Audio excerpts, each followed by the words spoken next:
على سيد الأنبياء والمرسلين أما بعد فأعوذ بالله من الشيطان الرجيم بسم الله الرحمن الرحيم إنما المؤمنون إخوة فأصلحوا بين أخويكم واتقوا الله لعلكم ترحمون صدق الله مولانا العلي العظيم وبلغنا رسوله النبی الکریم۔ حمد و صلوات کے بعد جیسا کہ آپ حضرات واقف ہیں کہ سورۃ الحجرات کے مضامین پر قسط وار ہماری گفتگو چل رہی ہے۔ پہلی نشست میں نبی علیہ الصلوۃ والسلام کے جو حقوق سورۃ الحجرات میں بیان ہوئے ہیں اس پر گفتگو ہوئی۔ گزشتہ نشست میں سورۃ الحجرات میں جو بغاوت کے حوالے سے یا آپس میں مسلمانوں کے گروہوں میں اگر لڑائی ہو جائے تو اس میں صلح کے حوالے سے جو مضامین ہیں وہ بیان ہوئے۔ اب یہاں سے جو مضمون شروع ہو رہا ہے وہ ہے بنیادی طور پر انفرادی معاملات کا۔ پہلے نبی علیہ الصلوۃ والسلام کے حقوق، پھر اس کے بعد ایک اجتماعی نوعیت کا مسئلہ کہ اگر مسلمان آپس میں لڑ پڑیں یا بغاوت کوئی پھوٹ جائے تو اس صورت میں اس کی ٹریٹمنٹ کیا ہے، اس صورت میں ہمیں اپنا کیا کردار ادا کرنا ہے اور اجتماعی سطح پر حکومت کو کیا کردار ادا کرنا ہے۔ اجتماعی نوعیت کا مسئلہ بیان کرنے کے بعد اب انفرادی مسائل کی طرف یہاں پر توجہ ہوئی، اور اس سے اس بات کا بھی پتہ چلتا ہے کہ دین اسلام جہاں اجتماعی مسائل کو ڈیل کرتا ہے وہاں انفرادی مسائل کو بھی ڈیل کرتا ہے۔ اور جس طرح اجتماعی مسائل سے نبرد آزما ہونا، ان سے نمٹنا اور ان کو دور کرنا ضروری ہے، اسی طریقے سے انفرادی مسائل کو دور کرنا بھی ضروری ہے۔ اور انفرادی مسائل ہوتے ہیں جو بڑھتے بڑھتے اجتماعی مسائل کی صورت اختیار کر جاتے ہیں، بعض اوقات ایسا بھی ہوتا ہے۔ لہٰذا یہ بہت ضروری ہے کہ انفرادی سطح پر جو مسائل ہیں ان پر غور کیا جائے۔ اور یوں ہی دین اسلام کا مزاج یہ ہے کہ دین اسلام ایسا نہیں کہ صرف جب کوئی برائی ہو جائے، کوئی خرابی ہو جائے، جب خانہ جنگی ہو جائے، جب آپس میں لڑائی ہو جائے تو تب ہماری رہنمائی کرے کہ بھائی اس لڑائی سے کیسے بچنا ہے، اس لڑائی کو دور کیسے کرنا ہے، بلکہ دین اسلام تو وہاں سے لے کر چلتا ہے کہ جہاں سے کسی فساد کی، کسی لڑائی کی بنیادیں شروع ہوتی ہیں۔ دین اسلام سب سے پہلے فساد کی جڑ کو کاٹتا ہے۔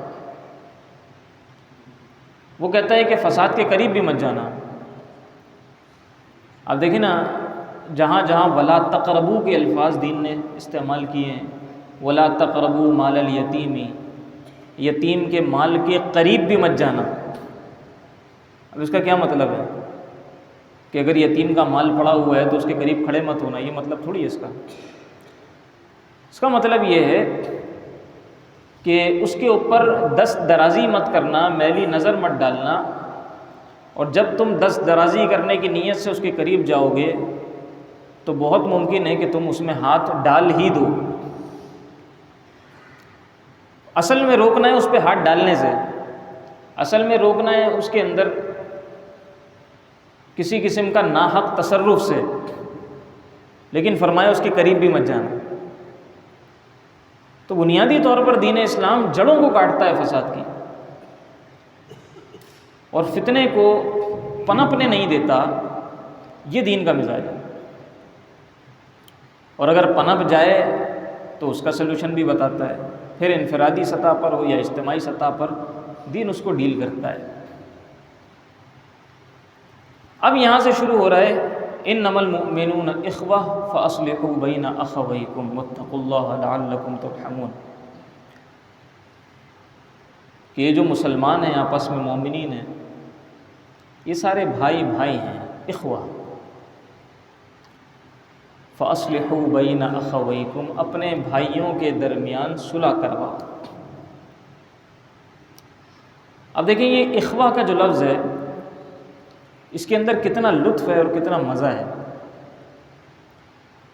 اخوت کا جو تصور دین اسلام نے پیش کیا ہے، آپ کو حقوق کی بڑی بڑی علم بردار تنظیمیں اور بڑی بڑی ریاستیں جو انسانی حقوق کی علم برداری کرتی ہیں اور انسانی حقوق کے نعرے اور مالیں جپتی ہیں، وہاں بھی آپ کو اخوت کا یہ تصور نہیں ملے گا جو دین نے دیا ہے،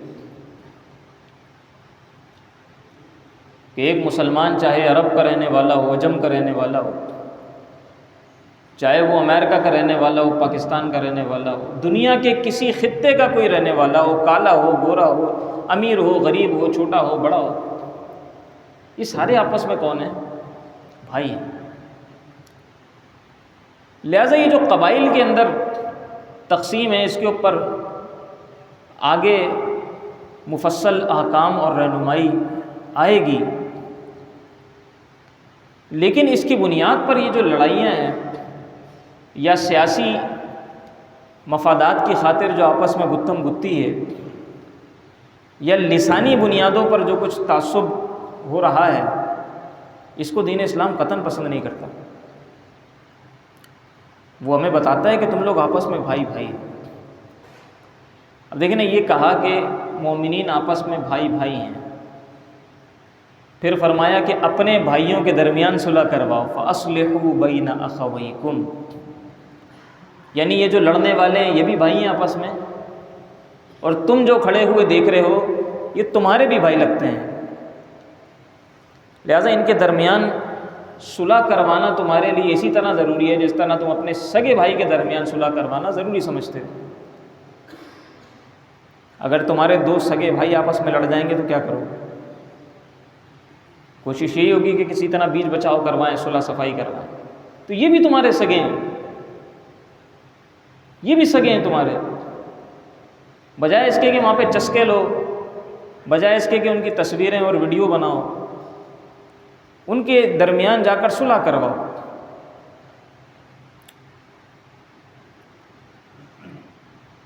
قرآن کریم فرقان حمید نے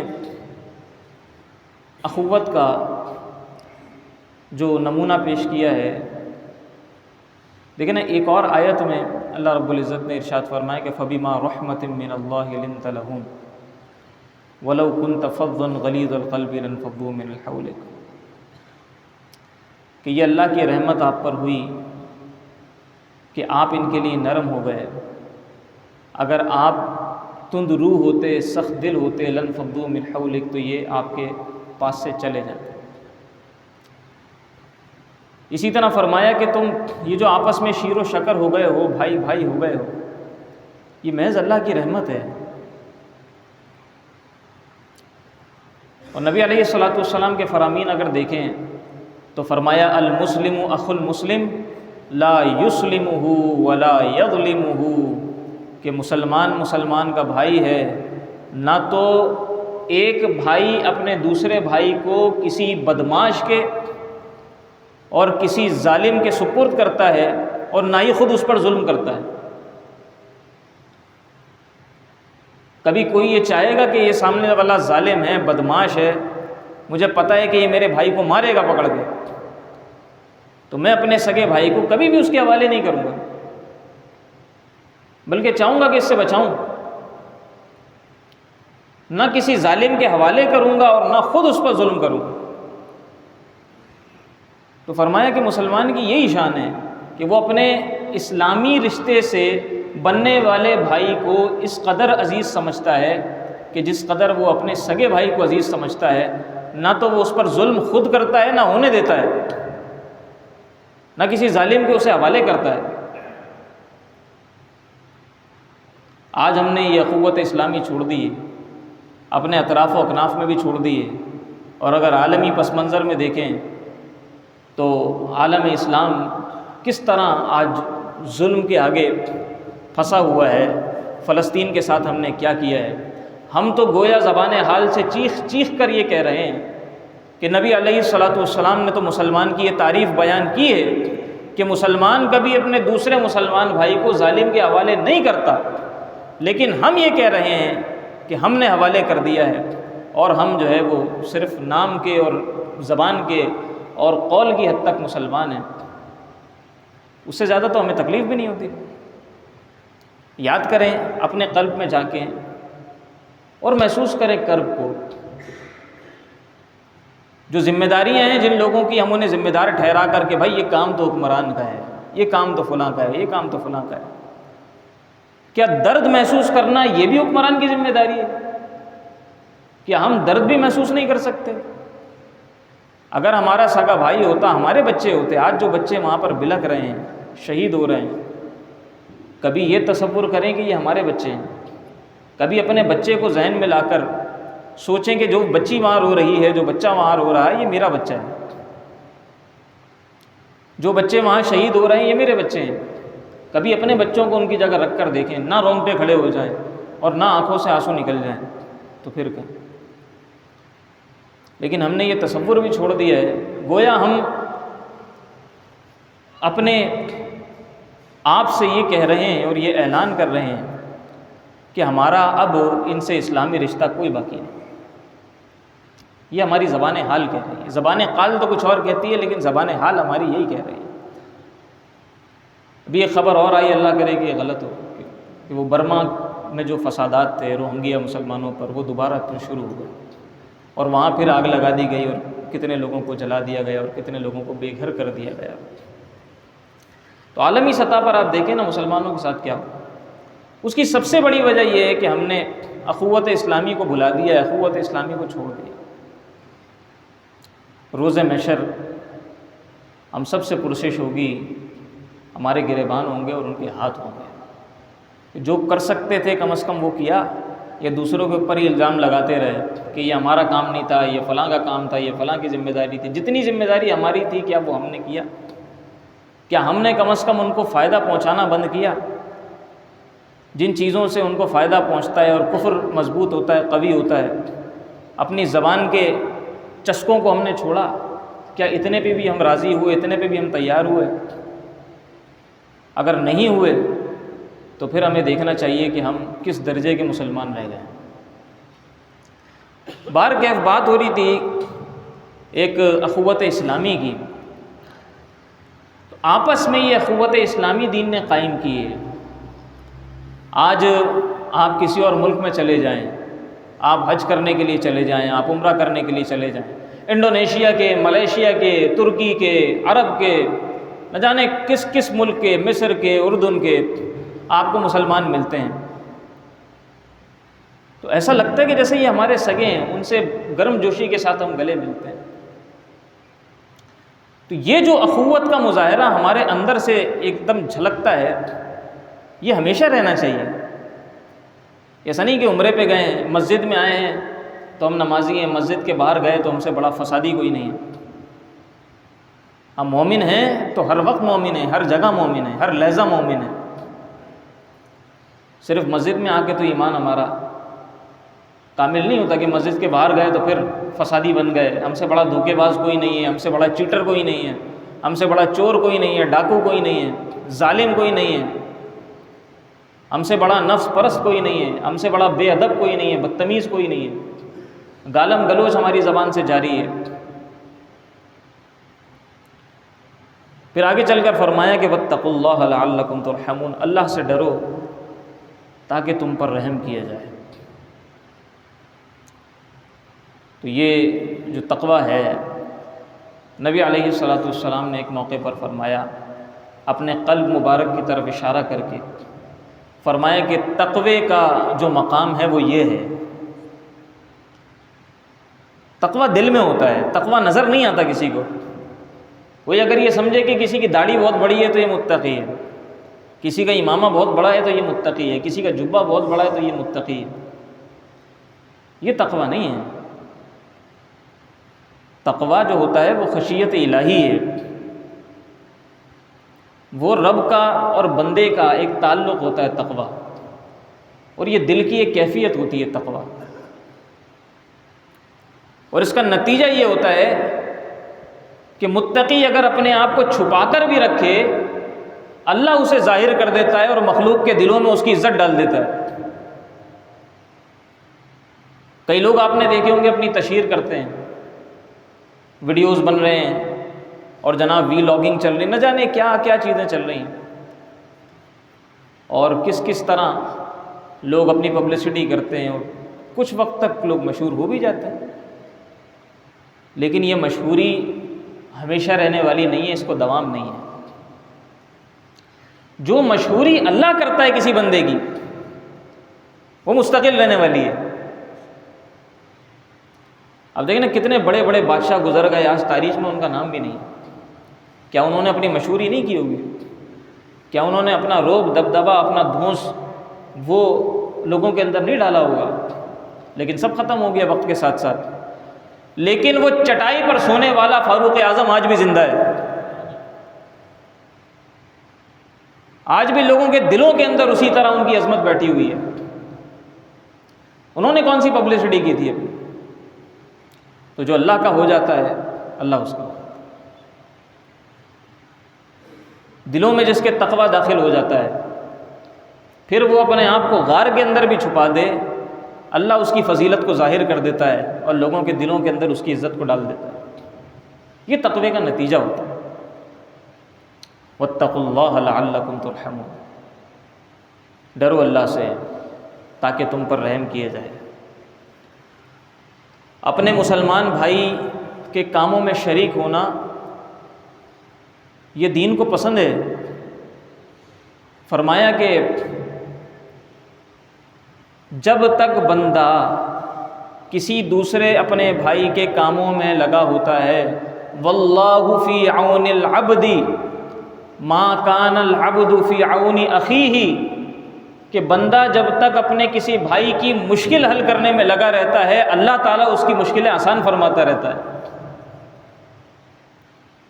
ہم کسی کے کام بناتے ہیں، ہمارے کام خود بن جاتے ہیں، یہ ہے رشتہ اخوت۔ آج ہمارے پاس کوئی اپنی مشکل لے کے آتا ہے، ہم کہتے ہیں جاؤ بابا معاف کرو، ہم خود یہاں مشکل میں پھنسے ہوئے ہیں، تمہاری مشکل کیا آسان کریں، ہم تمہاری کیا سنیں، ہماری اپنی یہاں پر اپنے اوپر بنی ہوئی ہے، ہمیں اپنی پڑی ہوئی ہے، تو قیامت میں نفسا نفسی کیا دیکھنی ہے، دنیا میں دیکھ لیں نفسا نفسی۔ حالانکہ اگر ہم چاہتے ہیں کہ ہماری مشکلیں آسان ہو جائیں، ہماری بگڑی بن جائے، تو اس کا آسان طریقہ بتایا دین کہ تم دوسروں کی مشکلیں آسان کرو، تمہاری مشکل اللہ تعالیٰ آسان فرماتا ہے۔ اسی طرح چلے مشکل آسان کرنا، کسی کا کام کرنا، یہ تو بڑی ہمت کی بات ہے۔ بزرگوں سے سنا ہے اور کتابوں میں جو اولیاء کے احوال پڑھے ہیں، ایسا بھی ہے کہ جب ان کے پاس کوئی بندہ کسی مشکل کے لیے آتا تھا تو اتنا بھی بعض اوقات کافی ہوتا ہے نا کہ ہم کسی کی رہنمائی کر دیں کہ بھائی فلاں جگہ چلا جاؤ تمہارا کام ہو جائے گا، میرا نام لے لینا تمہارا کام ہو جائے گا۔ بعض لوگوں کے ایسے ریفرنسز بھی ہوتے ہیں، بعض لوگوں کے ایسے چہرے بھی ہوتے ہیں کہ ان سے جا کر تم میرا نام لے لینا، انہیں میرا بتا دینا۔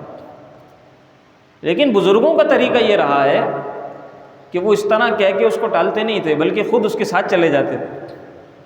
اگر کوئی مشکل ہوتی تھی، کوئی کام ہوتا تھا، تو جب تک اس کے چہرے پر خوشی نہیں آ جاتی تھی، جب تک اس کے ماتھے کے بل ختم نہیں ہو جاتے تھے، تب تک ان کو چین نہیں آتا تھا، بے چین ہو جاتے تھے وہ کہ مخلوق پریشان ہے، میں مدد کر سکتا ہوں تو میں آخری حد تک جا کر اس کی مدد کروں گا۔ چلیں یہ تو ہم کہتے ہیں کہ کسی حد تک مشکل کام ہے، ہم کسی کے لیے دعا تو کر سکتے ہیں۔ ہم نے تو لوگوں کے لیے دعائیں کرنے بھی چھوڑ دی. ہم دعا بھی اسی کو دیتے ہیں کہ جس نے ہمارا کوئی بھلا کیا، جس سے ہمیں 4 روپے کا فائدہ ہو، دعا بھی ہماری اسی کو ملتی ہے. بلا وجہ نہ ہم کسی کا فائدہ کرتے ہیں، مفادات سے بالا تر ہو کے نہ کسی کی مدد کرتے ہیں، اور بغیر کسی لالچ کے ہم کسی کے لیے دعا بھی نہیں کرتے. جو ہمیں کچھ دینے والا ہوتا ہے اس کے لیے دعا کرتے ہیں، یا کسی نے دے دیا ہوتا ہے تو اس کے لیے دعا کرتے ہیں. کسی نے ہماری مدد کر دی، ہم نے اس کے لیے دعا کر دی. ہم اپنے بھائیوں کے لیے، ہمیں پتہ ہے کہ وہ فلاں مشکل میں ہے، یاد آ بھی جائے تو بھی اخلاص کے ساتھ ہم اللہ کی بارگاہ میں گڑ گڑا کے اس کے لیے دعا نہیں کرتے کہ یا اللہ اس مشکل کو آسان فرما دے، میرا مسلمان بھائی ہے. کون کرتا ہے آج ایسا؟ حالانکہ نبی علیہ الصلوۃ والسلام نے ارشاد فرمایا کہ جب ایک مسلمان دوسرے مسلمان بھائی کی غیر موجودگی میں اس کے لیے دعا کرتا ہے تو اللہ تعالیٰ ایک فرشتے کو مقرر کرتا ہے، اور وہ فرشتہ کہہ رہا ہوتا ہے وَلَكَ مِثْلَهُ وَلَكَ مِثْلَهُ، کہ اے اللہ یہ جو کچھ مانگ رہا ہے اسے بھی تو وہی کچھ عطا فرما دے. کہ جو یہ مانگ رہا ہے کہ میرے بھائی کی مشکل آسان ہو جائے، اے اللہ میرے بھائی کی مشکل آسان ہو. فرشتہ کہہ رہا ہوتا ہے اے اللہ اس کی مشکل بھی آسان کر. وہ کہتا ہے میرے بھائی کی قرض سے خلاصی ہو جائے، تو فرشتہ کہتا ہے اللہ اس کے بھی قرض کے مسائل حل فرما دے. وہ کہتا ہے کہ اللہ میرے بھائی کی بیماریاں دور ہو جائیں، فرشتہ کہتا ہے اللہ اس کی بیماریاں بھی دور ہو جائیں. فرشتہ آمین بھی کہہ رہا ہوتا ہے اور اس کے لیے بھی مانگ رہا ہوتا ہے وہی کچھ جو یہ اپنے کسی دوسرے بھائی کے لیے مانگ رہا ہوتا ہے، اس کی غیر موجودگی میں، منہ پر نہیں، سامنے نہیں. سامنے بھی دعا کرنی چاہیے، لیکن اصل مزہ وہ ہے کہ بندہ کسی کی غیر موجودگی میں، کسی کی غیبت میں، کسی کی غیر حاضری میں اس کے لیے دعا کرے. اس کا اپنا مزہ ہے. تو اب بتائیں کہ ہماری دعائیں جلدی قبول ہوں گی یا فرشتے کی دعا، جس منہ سے اس نے گناہ کیا ہی نہیں، جو معصوم مخلوق ہے اللہ کی، جس کو اللہ نے مقرر ہی وہاں پر اس لیے کیا ہے کہ تو اس کے لیے دعا کر.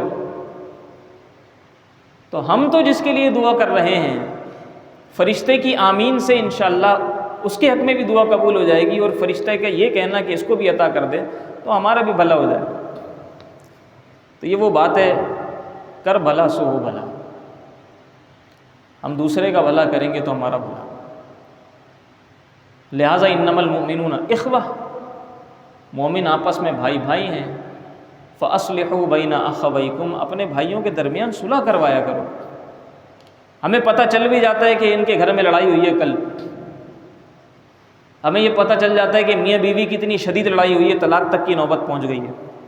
ہم کہتے ہیں سانوں کی، ہمیں کیا ہے، ان کے گھر کا مسئلہ ہے، لڑتے ہیں لڑے ہیں، مرتے ہیں مرے، ہمیں کیا ہے. 4 دن بعد میڈیا پہ خبر آتی ہے کسی نے پھندا لگا کے خودکشی کر لی، کسی نے اپنے بچوں کو مار دیا، کسی نے زہر دے دیا، کسی نے فائرنگ کر کے اپنے آپ کو بھی قتل کر لیا، اپنے بچوں کو بھی قتل کر لیا. پھر سارا محلہ جمع ہو جاتا ہے. پتہ سب کو ہوتا ہے کہ گھر میں کیا چل رہا ہے، دیگ میں کیا پک رہا ہے، لیکن جب تک مرتے نہیں ہیں تب تک کوئی ہمدردی کے لیے آتا نہیں ہے. مرنے کے بعد سب ہمدردی کے لیے پہنچا. اچھی بات ہے، مرنے کے بعد بھی ہمدردی کرنی چاہیے، یہ بھی ایک مسلمان کا حق ہے. لیکن اس کی زندگی میں اس کے جو جھگڑے ہیں، اس کے جو مسائل ہیں، اس کو ختم کرنے کے لیے بھی کوشش کرنی چاہیے. لوگ اپنے بچوں کو قتل کر رہے ہیں، اپنے آپ کو قتل کر رہے ہیں، پھانسیاں لگا رہے ہیں، اپنے آپ کو آگ لگا رہے ہیں، طلاقیں ہو رہی ہیں، گھر ٹوٹ رہے ہیں، بچے تباہ ہو رہے ہیں، بچے رل رہے ہیں. لیکن ہم اتنے بے حس ہیں، ہم اتنے بے پرواہ ہیں، ہمیں کسی کی پرواہ نہیں ہے. پتہ ہوتے ہوئے بھی کہ اس گھر میں یہ مسئلہ ہے، یہ میرا پڑوسی لگتا ہے، یہ میرا رشتہ دار لگتا ہے، یہ میرا بھائی لگتا ہے، یہ میرا کزن لگتا ہے، پتہ ہے. لیکن ہم کہتے ہیں یار میرے اپنی زندگی کے مسئلے اتنے میں کیا کروں.